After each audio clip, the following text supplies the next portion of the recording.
want to keep seeing our team evolve. I thought it was a really good, tough series win at UL Lafayette. Proud of our team, proud of the effort. Friday night, excuse me, Friday night just to be in the same type of game we were the previous week at South Alabama, and to find a way to win it. It was good to see our team, recognize that moment and grow a little bit. I thought, it was a Friday night battle. What a ballpark, what an atmosphere, really good team across the way, really good coaching staff. And I just thought it was really good baseball, two teams playing the right way. Broadnax was tough. You see him, he's going to compete every single time he goes out there. He's going to compete, and so he's going to continue to get better. If he can eliminate the free runners, that is an ideal Friday night guy, because he's going to find ways to get you, 5, 6. As he evolves, I think he'll be a guy that can go out there and get 6 and 7 innings as he matures and keeps growing. But proud of him. Got down 3-0, never really wavered. I like the energy in the dugout. The guys were talking, we were playing hard, and just kept battling. That was a really good arm that we found a way to get 8 hits against. Just Hag hunting the kick on that strikeout and being able to score right there. Just not a sexy way to score, but it was big. Really big, scoring on the strikeout in the dirt, on the kick, and then I thought Weethorn's RBI single was just tough and hard-nosed. You can really see him battle with 2 strikes, and pulled us in within 1, and they make the change, and I thought we just had a really good plan ready to go for Mosey, and hats off to him. He got the mistake, and he drove it out of the yard. Just really clutch moment for him, and really big, and Tyler Roark coming in behind, so Friday night, going into the year, I didn't really think it would be 18-year-old, but man, just he was tough. He made some really good pitches. Walked 3 guys. I thought he got gassed kind of quickly, and that's something we can continue to work on and improve on. But I really like his presence on the mound. He's tough and physical. Our guys, believe in him when he's up there. And so did a really good job. I got 2 critical punches, I thought. And then right there in the ninth, just for Hess to come in that moment with 1 out, throw 7 pitches and strike out 2 guys to end the game. That was big. I like him on that back end. He could probably start if we needed him to, but I just think with the way this roster is kind of constructed here in year 1, he's more valuable on the back end. I just think the bullpen setup is very important. So just what a win on a Friday night on the road. Really tough to do, and we had to turn the page quickly. I like playing those afternoon games on the road, because you can turn around and get right back on the field. And I thought you don't have to sit at the hotel all day. I really liked it. And so, Corley, again, got the start, gave us a chance to win. I think he's really tough when he can sink that ball in there consistently, all right? And so for his next piece of growth, I think it's just having competitive misses versus the non-competitive misses. He still had 5 walks, but again, he bared down when he had to. And he didn't, I thought we played pretty good defense on the weekend, but there were some plays behind that we could have made, but we didn't. But he held strong. 5 innings, 4 hits, 5 punch-outs, really good there. I thought offensively that game, I thought it would be a low-scoring game, probably again, and I thought it was important to score early.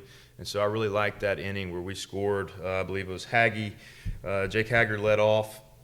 Aranda gets either walked or hit by a pitch, and then Dane Ray gets the bunt down. I was just trying to get him back. He's rusty. He missed 5 or 6 games with an illness, and it just takes a while to get back. And it was Tuesday. Didn't really think he was quite himself.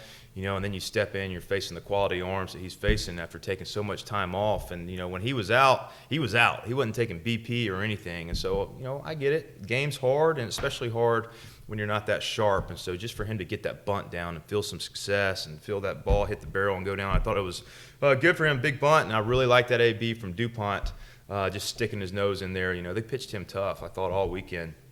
And to get that sac fly and to put us up early in the 2nd inning, I thought that was big. I thought it would put pressure on the other dugout. So really good there. And just, as the game went on, the lefty was good. Herman was really good. Blazer can get, certain type of lefties are really uncomfortable for him. And just his adjustment in the box, he shortened everything up. He kind of spread out, didn't pick his stride foot up at all. And to be able to run a ball out of the yard like that was big, and break the game open a little bit.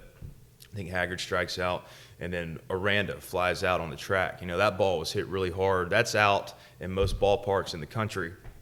And so then it's like, man, we're starting to see the ball. Let's go. And then Dane Ray, that's just this, I was kind of going back and forth. Should I get a hitter right here ready? And, my gut, Schatzberger and I were talking about it. My gut just said, just let him keep going. And he hits one out of the yard. He can get you. And so a really big inning right there. And with the 2 homers, it was great. And so, we make the move to Robinson. Still think that he can be really good for us. Didn't have it that day. And for Stramiska to come in, he's pitched in that stadium before while he was at McNeese. And I just thought he came in and the situation he did to get out of that inning right there was exceptional. Really good double play turn. I saw the pitchers all week. Give credit to Coach Cox. All week, those guys in their group work, we kind of emphasize PFPs just because of the way the Cajuns play offense, the short game and all that. And they worked on double play turns just like that. And just to see it kind of come to fruition was really, really good. I thought that was great for Stramiska. Obviously Haggy throwing the punch there. I really like that inning. You make a team, good teams can make teams pay for mistakes. Dean has the comeback or the error, gets to third. And we get first and third, and they go to the pen with a guy that could really sink the fastball. And so I was nervous in the break. I said, man, we've got to get out of this. We've got to get out of a double play situation. And so, we had a plan to get to second base. Thought Blazer did a really good job of executing it. And Haggard had a very simple approach against a guy that can really sink it and has success down in the zone, was to get an elevated mistake. And I really liked his swing on that ball. It was very flat, hard and low, got the mistake, and got it over the wall. And just the emotion of the dugout, it was great. You could see how much that game really meant to our guys, especially the ones that have been here. My favorite thing about that game was just the veterans taking over that game, the DuPonts, the Randas, Haggards, Blazers, all of them. And then, Hess again at the end, an inning and 2/3 with 3 punch-outs.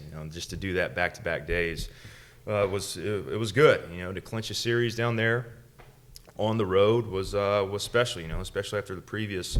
That's 2 back-to-back tough road trips: South Alabama and UL Lafayette. Just to clinch it right there and see our team grow a little bit was really good. It was really good, and so proud of Haggard. It was a big hit, and we got back to the hotel and just, the next day we kind of meet. We don't really meet much after games, just kind of let them enjoy it or let them flush it, whatever it was. But the next day was how can we just stay really process-oriented and make this day, the Sunday, the life and story of its own. And so I think our team was ready to play. I didn't want them to think in terms of totality of the weekend, trying to finish off a sweep, because we're so process-oriented in what we do, and I just think that's kind of contradicts itself. And so, listen, hats off to their arms. Those guys were really good. Ty Roman, if he can cross count like he did us, he's going to be really tough to hit, especially if they keep him on Sunday against tired barrels. I mean, he was able to locate his changeup in 2-1 counts. He was locating all 3, both sides of the plate. I thought the strike zone was a little bit wide that day, which is fine. I mean, it was for both, and so it doesn't really impact the game, but that makes that guy really tough to hit. And so he was really good.